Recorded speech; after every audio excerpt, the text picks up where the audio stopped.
Detail చూద్దాం. HCU భూముల వ్యవహారంపై రాజకీయ రగడ కొనసాగుతుంది. కాంగ్రెస్ ప్రభుత్వం భూముల అమ్మకానికి తెరలేపుతూ ప్రభుత్వ భూములను అప్పనంగా ప్రైవేటు వ్యక్తులకు అప్పగించే కార్యక్రమానికి తెరలేపిందంటూ ప్రతిపక్షాలు మండిపడుతున్నాయి. మరోవైపు ఎన్ని అవాంతరాలు ఇబ్బందులు ఎదురైనా హెచ్సియు భూములు అమ్మే విషయంలో వెనక్కి తగ్గేదే లేదని కాంగ్రెస్ ప్రభుత్వం స్పష్టం చేసింది. बाद मुर्दाबाद सबका अलग अलग रखेंगे।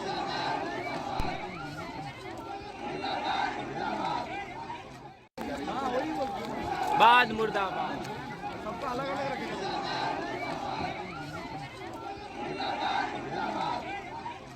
हाँ वही बाद मुर्दाबाद सबका अलग अलग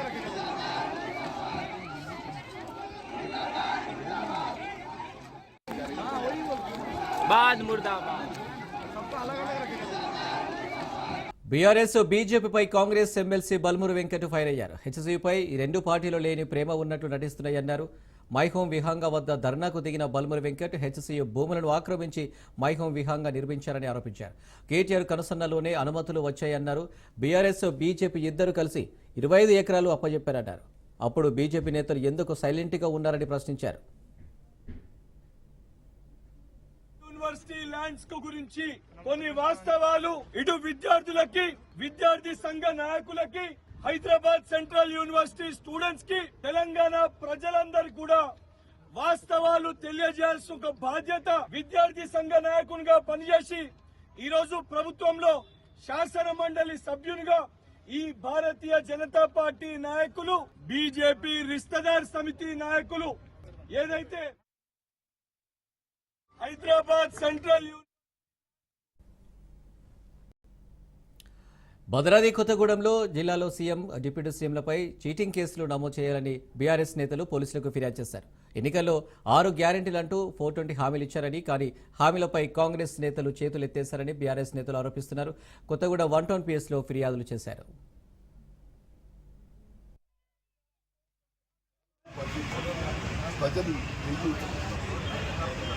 కాంగ్రెస్ పార్టీని ఓటు చేశాము. ఈ రాష్ట్రంలో కాంగ్రెస్ పార్టీ వచ్చిన ప్రభుత్వం తర్వాత ఎక్కడ వచ్చిన అనేకమైనటువంటి అబద్ధాలు ప్రజలను మభ్యపరిచే కార్యక్రమం చేస్తా ఉన్నారు కాంగ్రెస్ పార్టీ నాయకులు, ముఖ్యమంత్రితో సహా. 15 సంవత్సరాలు అయిన తర్వాత ప్రజలు ఇప్పుడు ఆలోచన చేస్తారు, మేము ఎందుకు కాంగ్రెస్ పార్టీ ఓటు చేశాము, ఎందుకు ఈ దృష్టి వచ్చిందని అనుకుంటున్నాం. బీఆర్ పార్టీ ప్రభుత్వంలో ఏ హామీ ఇచ్చినా అది నెరవేర్చలేదు. కానీ అనేక హామీలు ఇచ్చినా కూడా ఒక్కటి కూడా నెరవేర్చలేదు ఈనాటి తెలంగాణ. 6 గ్యారెంటీలు ఏమైపోయాయి? రుణమాఫీ అన్నారు, ఎక్కడికి పోయింది రుణమాఫీ? పేద ప్రజలకి, బడుగు బలిగిన వర్గాలకి అనేక సంక్షేమ కార్యక్రమాలు, రైతులకు రుణమాఫీ. భద్రాద్రి కొత్తగూడెం జిల్లా రేషన్ షాపులలో ఎమ్మెల్యే కూనమనేని సాంబశివరావు సన్నబియ్యం పంపిణీ చేశారు. గతంలో దొడ్డు బియ్యం పంపిణీ జరిగేదని, కానీ పేద ప్రజలను దృష్టిలో పెట్టుకుని సన్నబియ్యం పంపిణీ చేస్తున్నారు. ప్రతి పేదవాడు సన్నబియ్యం తినాలని నెలకు సుమారు ఒక్కో కుటుంబానికి 1000 ఖర్చు పెట్టి సన్నబియ్యం అందించడం జరుగుతుందన్నారు. పంపిణీ కార్యక్రమంలో పాల్గొంటున్నందుకు నాకు చాలా సంతోషంగా ఉంది. కారణం, ఎవరు కూడా ఇక అమ్ముకోరు. అంతకుముందు దొడ్డు బియ్యం ఇస్తే ఆ దొడ్డు బియ్యాన్ని 8 రూపాయలకి 10 రూపాయలకి అమ్మేవాళ్ళు. మనిషికి 6 కేజీలు ఇచ్చినా వాటిని అమ్ముకుంటే దాదాపు 50 రూపాయలు 60 రూపాయలు వచ్చాయి. మరలా వీళ్ళు 45-50 రూపాయలు పెట్టి సన్న బియ్యం కొనాల్సిన పరిస్థితి ఉండేది. ఇప్పుడు అంటే అట్లా కొంటమంటే వాళ్ళ 6కి 6.50 వేసుకుంటే దాదాపు వాళ్ళ 300 తెచ్చేవాళ్ళు. 250 నష్టం ఎదురు పెట్టుకునేవాళ్ళు. ఇప్పుడు బయట కొనే పరిస్థితి లేదు కాబట్టి మనిషికి కనీసం 250 రూపాయలు. అంటే నలుగురు ఉన్నారనుకోండి, సగటున 450, కనీసం 1000 రూపాయలు ఇప్పుడు నెలకి డైరెక్ట్ గా మనకు వచ్చే ఆదాయం ఇది. అదేవిధంగా 200 యూనిట్స్ కరెంట్ కానీ, లేకపోతే సంబంధించి 500కు సంబంధించి గ్యాస్ సిలిండర్ కానీ, మహిళలకి బస్సు సౌకర్యం, ఇటువంటి అనేక సౌకర్యాలు లభిస్తూ ఉంటాయి. అదే చేసిన వాగ్దానాలన్నీ ఇంకా పూర్తిగా ప్రభుత్వం అమలు చేయలేకపోయినప్పుడు కూడా మేము కూడా అడుగుతున్నాం. వాటిని కూడా ఒక టైం బౌండ్ గా తీసుకుని హామీలు కూడా అమలు పరచాలని చెప్తున్నాం. వికారాబాద్ జిల్లా తాండూరు రైల్వే స్టేషన్లో డీఎస్పీ బాలకృష్ణారెడ్డి ఆధ్వర్యంలో విస్తృత తనిఖీలు చేపట్టారు. హైదరాబాద్ నుంచి బొంబాయి వెళ్లే రైళ్ల నుంచి వచ్చే ప్రయాణికులను పోలీసులు విస్తృతంగా తనిఖీలు నిర్వహించారు. ఇటీవల రైలు మార్గంలో గంజాయి, ఇతర మాదక ద్రవ్యాలు సరఫరా చేస్తున్నట్లు గుర్తించామని డీఎస్పీ బాలకృష్ణారెడ్డి తెలిపారు.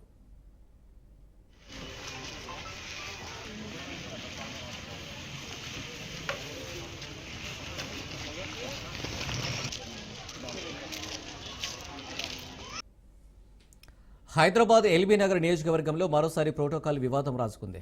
గత కొంతకాలంలో ఎమ్మెల్యే సుధీర్ రెడ్డికి నియోజకవర్గంలోని కార్పొరేటర్లకు మధ్య ప్రోటోకాల్ వివాదం కొనసాగుతుంది.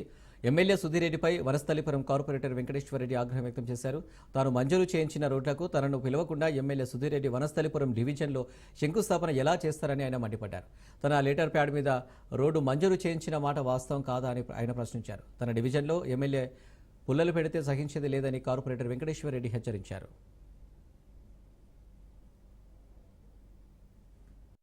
గౌరవ శాసనసభ్యులు సుధీర్ రెడ్డి గారు ఎల్బీనగర్ నియోజకవర్గం వనస్థలిపురం డివిజన్లో ఎఫ్సిఐ కాలనీ ఆర్టీసీ కాలనీకి డ్రైనేజ్ యూజీడీ డ్రైన్ లైన్ 55 లక్షలకు ఎండి గారి దగ్గరికి వెళ్ళి నేను శాంక్షన్ తీసుకొస్తే పొద్దున వచ్చి ఎవరికి చెప్పకుండా దొంగలాగా టెంకాయ కొట్టుకుపోయినట్టు సుధీర్ రెడ్డి, నీకు ఈ రోజన్నా కనీసం ప్రజల మీద నాయకుల మీద ఖచ్చితంగా అభిమానం ఉంటే, ఏ మాత్రం ప్రజాస్వామ్యం మీద అభిమానం ఉంటే, ప్రజాస్వామ్యమైన నమ్మకం ఉంటే నాలాగా ఒక లెటర్ తీసుకొచ్చి చూపించి ఒక లారీ టెంకాయలు కొట్టుకున్నా నేను మాట్లాడనని విజ్ఞత వదిలేస్తున్నా. ఈ రోజు చెప్తున్నా, నువ్వు కొట్టిన టెంకాయ నువ్వు ఏదైతే పని స్థాపించినావు టెంకాయ కొట్టినావని నేను మళ్ళా పోయి కొట్టను. నీలాగా చిల్లర శాస్త్రాలు చేయను. నేను ఇగో ఇదే లెటర్ ప్యాడ్ మీద నా లెటర్ ప్యాడ్ మీద ఎండి దగ్గర శాంక్షన్ చేపించిన మాట వాస్తవా కదా, బహిరంగ చర్చగరా.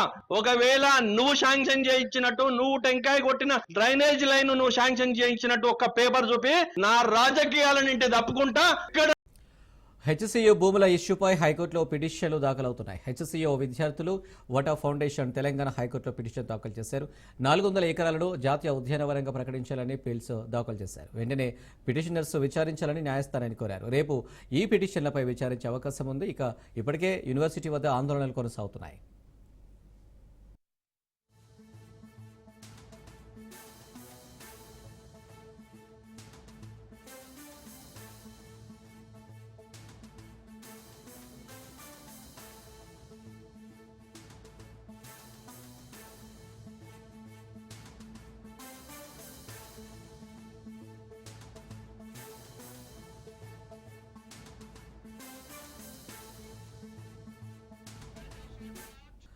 తెలంగాణలో గ్యాంగ్ రేపులు ప్రకంపనలు సృష్టిస్తున్నాయి. ఆడబిడ్డల భద్రత ఎలా ఉందో చెప్పకనే చెబుతున్నాయి. పాలకులు మారినా, ప్రభుత్వాలు మారినా మహిళల రక్షణ మాత్రం గాల్లో దీపంలాగే ఉంది. నాగర్ కర్నూలు జిల్లాలో దారుణం చోటు చేసుకుంది. దైవ దర్శనం కోసం వెళ్లిన ఓ మహిళ పట్ల మానవ మృగాలు దాడి చేసి పాశవికంగా ప్రవర్తించాయి. తలుచుకుంటేనే ఒళ్ళు జలధరించే రీతిలో 7 కిరాతకులు సామూహికంగా అత్యాచారానికి పాల్పడ్డారు. ఊరుకొండపేటలో ఈ దుర్ఘటన చోటు చేసుకుంది.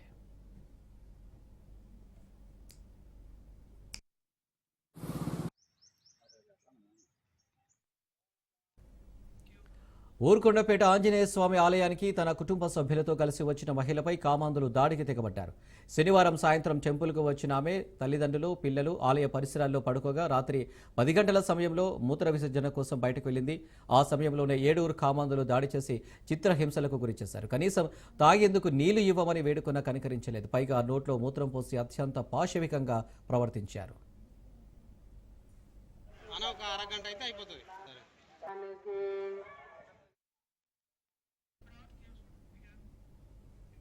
తెలంగాణలో పలుచోట్ల గంజాయి, మత్తు పదార్థాల వినియోగం ఎక్కువైంది. బహిరంగంగా మద్యం తాగుతున్న సంఘటనలు రోజురోజుకు పెరిగిపోతున్నాయి. ఈ మత్తులో విచక్షణ కోల్పోయి ఇష్టారీతిగా అఘాయిత్యాలు, నేరాలకు పాల్పడుతున్నారు కామాంధులు. ఊరుకొండపేట గ్యాంగ్ రేపును జడ్చర్ల ఎమ్మెల్యే అనిరుద్ధ్ రెడ్డి ఖండించారు. నిందితులు ఎవరైనా వదిలేది లేదన్నారు అనిరుద్ధ్ రెడ్డి. దుర్ఘటన జరిగింది, చాలా బాధాకరం. ఒక మహిళ పైన బలాత్కారం జరిగిందని ఆరోపణలు, అదేవిధంగా జరిగిందని ఇన్వెస్టిగేషన్ జరుగుతుంది.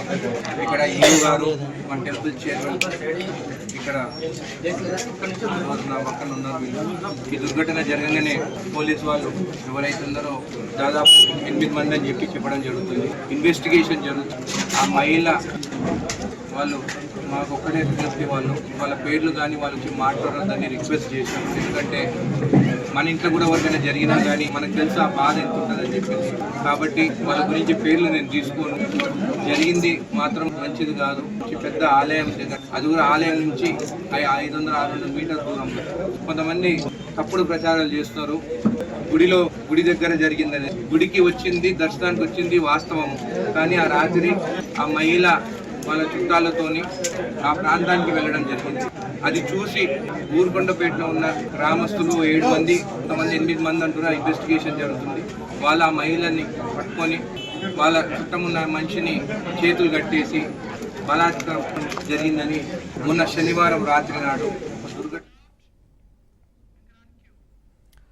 నాగర్ కర్నూలు ఘటన మరవక ముందే రాజధాని హైదరాబాద్లో దారుణం వెలుగు చూస్తుంది. ఓ విదేశీ యువతిపై కొందరు యువకులు గ్యాంగ్ రేపుకు పాల్పడ్డారు.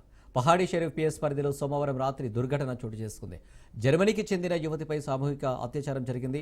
మీరిపేట మందమల్లమ్మ వద్ద లిఫ్ట్ ఇచ్చి కారులో ఎక్కించుకున్న యువకులు ఆమెను నిర్మానుష్య ప్రాంతానికి తీసుకెళ్లి అత్యాచారం చేశారు.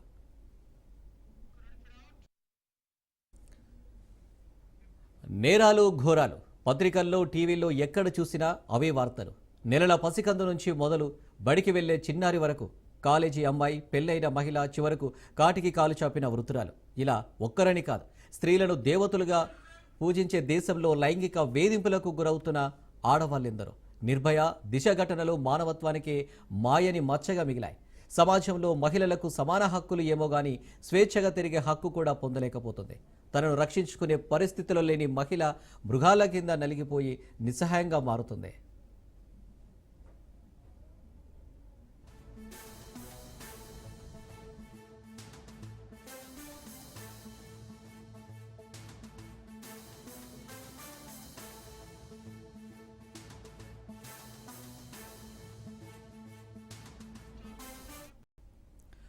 విపక్ష నేతలపై కూటమి ప్రభుత్వం కక్ష సాధింపులకు పాల్పడుతుందన్నారు వైసీపీ ఎమ్మెల్సీ పర్వతరెడ్డి చంద్రశేఖర్ రెడ్డి.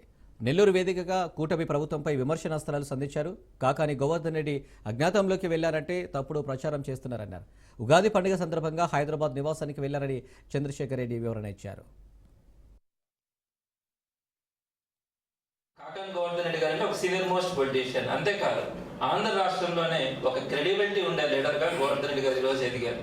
అంతటి కమిట్మెంట్ ఉన్నటువంటి వ్యక్తి మీద కేసులు పెట్టి, అక్రమ కేసులు పెట్టి ఈరోజు అరెస్ట్ చేయాలనుకుంటా ఉంటే ప్రజలు ఫస్ట్లో ఏం జరుగుతామని అనుకునేవాళ్ళు ఈరోజు ఆశ్చర్యంగా చూడడానికి పోయి అందరూ కూడా అసహించుకునే పరిస్థితికి వస్తూ ఉంది. అంటే 10 రోజుల క్రితం ఈ కేసులో గోవర్ధన్ రెడ్డి గారిని అరెస్ట్ చేస్తారని చెప్పి ప్రధానంగా పోయిన మండే అందరూ కూడా ఈ గోవర్ధన్ రెడ్డి గారిని అరెస్ట్ చేస్తారన్నప్పుడు ట్యూస్డే రోజున ఈ రోజే అరెస్ట్ చేస్తారని చెప్పి మాట్లాడడం కూడా జరిగింది. అందులో భాగంగా శనివారం దాకా ఆయన నెల్లూరులోనే ఉండి ఆదివారం ఉదయాన్నే ఆయన ఫ్యామిలీ మెంబర్స్ అంతా హైదరాబాద్లో ఉన్నప్పుడు ఆదివారం ఉదయం బయలుదేరి ఆయన హైదరాబాద్కి వెళ్ళి అక్కడ కుటుంబ సభ్యులతో కలిసి ఆయన పండుగను సెలబ్రేట్ చేసుకుంటా ఉంటే ఆదివారం దాకా గమ్మునున్నటువంటి పోలీస్ అధికారులు కానీ, రాజకీయ నాయకులు కానీ గోవర్ధన్ రెడ్డి గారి ఇంటి దగ్గరికి గోవర్ధన్ రెడ్డి గారు లేరు, ఆ రోజు హైదరాబాద్ వెళ్ళినారని చెప్పి తెలిసి 6 సమయంలో ఇక్కడికి వచ్చి ఆయనకు నోటీసులు ఇవ్వడానికి ప్రయత్నం చేయడం, అక్కడ గోడలు తోగడానికో లేకపోతే తాళాలు పగలగొట్టడానికి ప్రయత్నం చేయడం,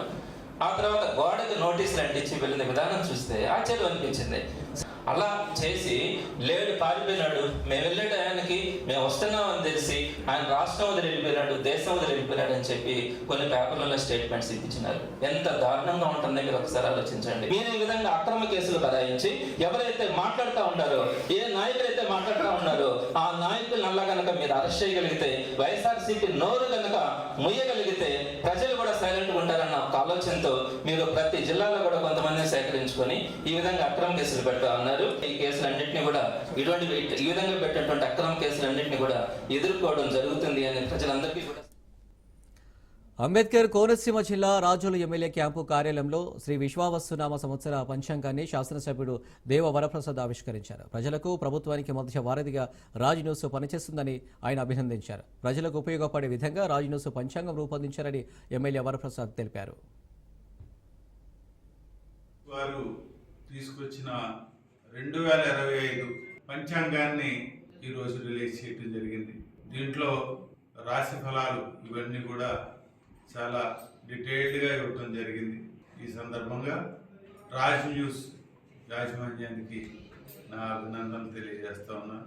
ముఖ్యంగా ఈ పంచాంగం కానీ వాళ్ళు ఇచ్చే డీటెయిల్స్ కానీ ఇవన్నీ కూడా చాలా ఉపయోగకరంగా ఉంటుంది. కాబట్టి ప్రతి ఒక్కరు దీన్ని ఉపయోగించుకోవాలని చెప్పి తెలియజేసుకుంటూ మరొకసారి ప్రేక్షకులందరూ కూడా అల్లూరి జిల్లా రంపచోడవరం ఆసుపత్రిలో పసికందు కిడ్నాప్ కలకలం రేపింది. ఏరియా ఆసుపత్రిలో పసికందు కిడ్నాప్ కేసు కథ సుఖాంతమైంది. చింతూరు మండలం ఎర్రంపేటలో పసికందుతో అశ్విని పట్టుబడింది. ఆసుపత్రి స్టాఫ్గా చెప్పి పసికందును అశ్విని అనే మహిళ ఎత్తుకెళ్లింది. దీంతో విచారణ చేపట్టిన పోలీసులు రాజులు భద్రాచలం బస్సులో పోలీసులకు పట్టుకున్నారు. పసికందుకు చింతూరు ఏరియా ఆసుపత్రిలో వైద్య పరీక్షలు చేశారు. తనకు సంతానం లేకపోవడంతో పసికందును మహిళ కిడ్నాప్ చేసినట్టుగా తెలుస్తుంది. అశ్విని స్వస్థలం భద్రాద్రి కొత్తగూడెం జిల్లా అశ్వాపురంగా పోలీసులు గుర్తించారు. అశ్వినిని అదుపులోకి తీసుకున్న పోలీసులు మహిళను విచారిస్తున్నారు.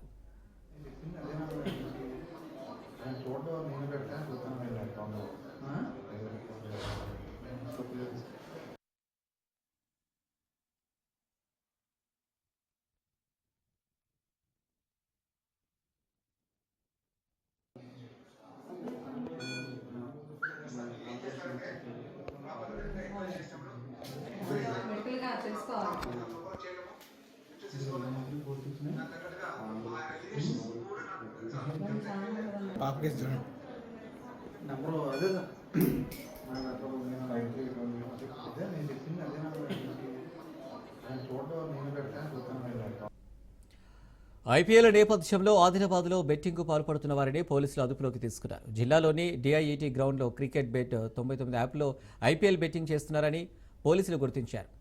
జోగు సాయి కుమార్ ఓక్లహోమా అనే వ్యక్తిని రెడీ హ్యాండెడ్గా పట్టుకున్నారు.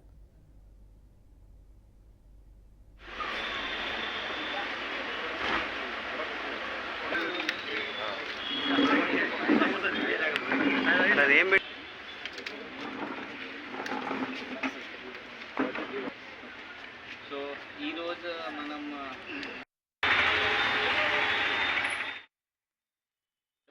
ఐపీఎల్ ఉన్న వాళ్ళని పట్టుకోవడం జరిగింది. దాంట్లో ఏమనంటే షేక్ సాజిద్ ఇతను మొత్తం నడిపిస్తున్నారు. లైన్ డబ్బులు తీసుకోవడం ప్లస్ వాళ్ళ ఎవరు గేమ్ ఎవరు గెలుస్తారు, ఏ మ్యాచ్ ఎవరు గెలుస్తారు డబ్బులు పెట్టుకోవడం. మనం ఏంటి అంటే రీజన్ ఏంటి అంటే ఇప్పుడు ఆన్లైన్ బెట్టింగ్ చాలా ఎక్కువగా నడుస్తుంది. సిట్ స్పెషల్ ఇన్వెస్టిగేషన్ టీమ్ కూడా ఫామ్ చేయడం జరిగింది. ఆన్లైన్ బెట్టింగ్ అంటే తెలంగాణలో బ్యాన్ గేమింగ్ ఏ ప్రకారం ఆన్లైన్ ఉండొచ్చు ఆఫ్లైన్ ఉండొచ్చు తెలంగాణ బ్యాన్ చేసింది. మన జిల్లాలో కూడా మనం ఇది దృష్టి పెట్టాము దీనిపైన. ఇంకా కూడా మనం వాట్సాప్లో కూడా వైరల్ చేస్తున్నాము. ఎవరెవరు ఇట్లయినా ఆడిపిస్తున్నారు మనకి ఇన్ఫర్మేషన్ వస్తే గట్టిగా వాళ్ళపైన చర్యలు ఉంటుంది. ఫస్ట్ 2-3 సార్లు మీకు గెలిపిస్తారు. సో మీరు ఎక్కువ డబ్బులు పెడతారు. ఒక్కసారి మొత్తం మీరు ఫుల్ అమౌంట్ పెట్టుకున్నారు 2-3 సార్లు గెలిచిన తర్వాత మీరు ఏం లెటర్స్ రాసాము హౌస్ సీజ్ చేయడానికి అది కూడా ఫాలో అప్ చేస్తాము. ఎందుకంటే గేమింగ్ హౌస్ కూడా మనం బ్యాన్ చేయవచ్చు, ఆర్డీ బ్యాన్ చేయవచ్చు, సీజ్ చేయవచ్చు. అది కూడా లెటర్స్ రాయడం జరిగింది. ఇది కాకుండా మనం ఇప్పుడు ఫైనాన్షియల్ లో కూడా మన బ్యాంక్ అకౌంట్స్ కూడా సీజ్ చేసాము. మహారాష్ట్రలో 2-3 ఉన్నారు. బ్యాంక్ అకౌంట్స్ కూడా బ్లాక్ చేయడం జరిగింది. కర్నూలు జిల్లా అధోనిలో నకిలీ డాక్యుమెంట్లతో ఓ బ్యాంకుకు కుచ్చుటోపి పెట్టారు మోసగాళ్లు. 3.24 కోట్ల రుణం తీసుకుని బ్యాంకుకు ఎగనామం పెట్టారు. శ్రీ మహాయోగి లక్ష్మమ్మ కోఆపరేటివ్ బ్యాంకులో నకిలీ డాక్యుమెంట్లతో మల్లేశప్ప, బసప్ప, చైత్రలు రుణం తీసుకున్నారు. 2021లో రుణం తీసుకుని ఇప్పటి వరకు చెల్లించకపోవడంతో ప్రాపర్టీని వేలం వేయాలని బ్యాంకు యాజమాన్యం భావించింది. ప్రాపర్టీ డాక్యుమెంట్ నకిలీ పత్రాలని సబ్ రిజిస్ట్రార్ గుర్తించారు. నకిలీ డాక్యుమెంట్లతో రుణాలు తీసుకోవడంతో బ్యాంకు సిబ్బంది కంగుతింది. వీరికి సీఈఓ మురళి సహకరించినట్టు బ్యాంకు యాజమాన్యం గుర్తించింది. బ్యాంకును మోసం చేసిన కేసులో 4గురిపై పోలీసులు కేసు నమోదు చేశారు.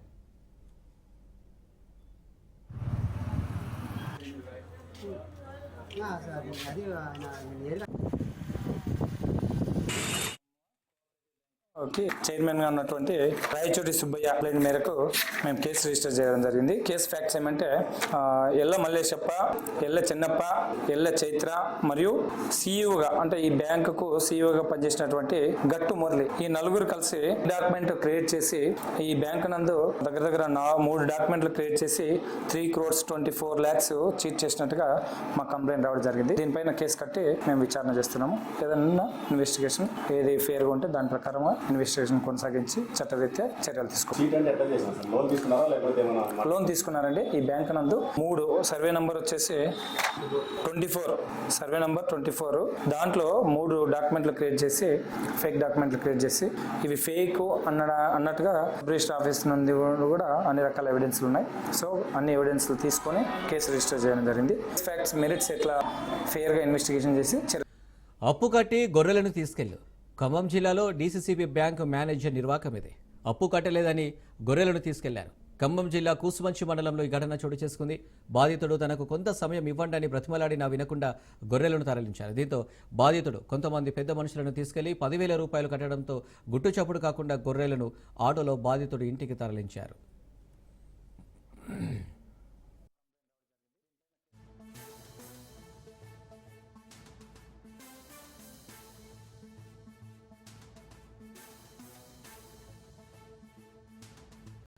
పుష్ప సినిమా తరహాలో వరిగడ్డి బాటున ఎర్రచందనం దొంగలను అటవీశాఖ అధికారులు పట్టుకున్నారు. నెల్లూరు జిల్లా రావూరు వద్ద సినీఫక్కీలో పోలీసులు వాహనాన్ని సీజ్ చేసి ఎర్రచందనం దొంగలను స్వాధీనం చేసుకున్నారు. డ్రైవర్ వాహనాన్ని వదిలి పరారయ్యాడు.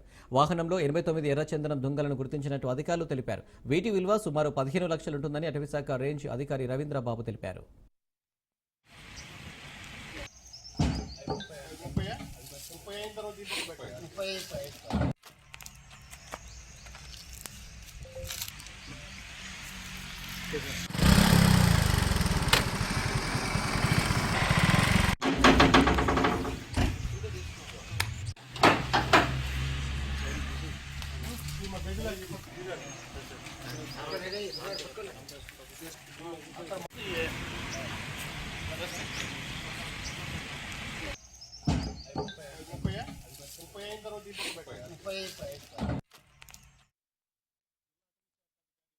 సూచనల మేరకు మాకు అందినటువంటి సమాచారంతో రాపూర్ రేంజి సిబ్బంది నాకు ఆధ్వర్యంలో మేము మధ్యలమడుగు ఫారెస్ట్ చెక్ పోస్ట్ సమీపంలో నిఘా ఉంచడం జరిగింది. అందులో భాగంగా వాహనం ఎండుగడ్డితో లోడ్ చేసుకుని రావడం జరిగింది. చెక్ పోస్ట్ హెల్పరు అక్కడ ఉన్నటువంటి రాపూర్ సెక్షన్ సిబ్బంది ఆపడానికి ప్రయత్నం చేస్తే అది ముందుకు వెళ్లడం జరిగింది. ఆ ముందుకెళ్లిన మీద దాన్ని వెంబడించడానికి ప్రయత్నించినటువంటి సందర్భంలో వాహనాన్ని వెనక్కి తీసుకురావడం జరిగింది. వాహనాన్ని గడ్డిలో ఉన్నటువంటి సరుకును తనిఖీ చేసే నిమిత్తము ఐరన్ చువ్వలతో లోపలికి పొడవడం జరిగింది. అందులో ఉన్నటువంటి మెటీరియల్ ని తెలుసుకోవడం కోసం. ఈ సందర్భంలో అందులో ఉన్నటువంటి డ్రైవరు చల్లగా జారుకుని పరారవడం జరిగింది. తర్వాత ఆ గడ్డి మోపులతో కప్పబడి ఉన్నటువంటి సరుకును చూడగా అందులో ఎర్రచందనం లోడ్ చేసి ఉండటం గమనించడం జరిగింది. అంతటా ఆ వాహనాన్ని వరిగడ్డితో సహా ఎర్రచందనం మొదలతో సహా వాహనాన్ని అటవీశాఖ సముదాయం గృహ సముదాయం వద్దకు. శ్రీకాకుళం జిల్లాలో సామాన్యుడికి జీఎస్టీ అధికారులు నోటీసులు జారీ చేశారు. వెంకటాపురం జంక్షన్లో కామన్ సర్వీసెస్ సెంటర్ నిర్వహిస్తున్న హరికృష్ణకు జీఎస్టీ అధికారులు నోటీసులు ఇచ్చారు. ఈ నెల 11లోపు 36,19,000 చెల్లించాలని హనుమాన్ ట్రేడర్స్ స్క్రాప్ పేరుతో నోటీసుల్లో తెలిపారు. జీఎస్టీ నోటీసులతో హరికృష్ణ షాక్కు గురయ్యాడు. హనుమాన్ ట్రేడర్స్ పేరుతో తాను బిజినెస్ చేయడం లేదని బాధితుడు తెలిపారు. డబ్బులు చెల్లించకపోతే హరికృష్ణ పేరుతో ఉన్న 15 సెంట్ల భూమిని జప్తు చేస్తామని జీఎస్టీ అధికారులు తెలిపారు. గతంలో హరికృష్ణ వైష్ణవి బార్లో డేటా ఆపరేటర్గా పనిచేశారు. బార్ యాజమాన్యం హరికృష్ణ నుండి Aadhaar card, pan card, bank account xerox కాపీలు తీసుకున్నారు. నోటీసు వచ్చిన అడ్రస్తో తనకు సంబంధం లేదని రిజిస్టర్ పోస్టు ద్వారా హరికృష్ణ అధికారులకు తెలిపాడు. దీంతో వైష్ణవి బార్ యాజమాన్యంతో పాటు రూమ్మేట్ జీఎస్టీ అధికారులపై బాధితుడు హరికృష్ణ ఫిర్యాదు చేశాడు. రాష్ట్ర ప్రభుత్వం తనకు న్యాయం చేయాలని బాధితుడు కోరారు.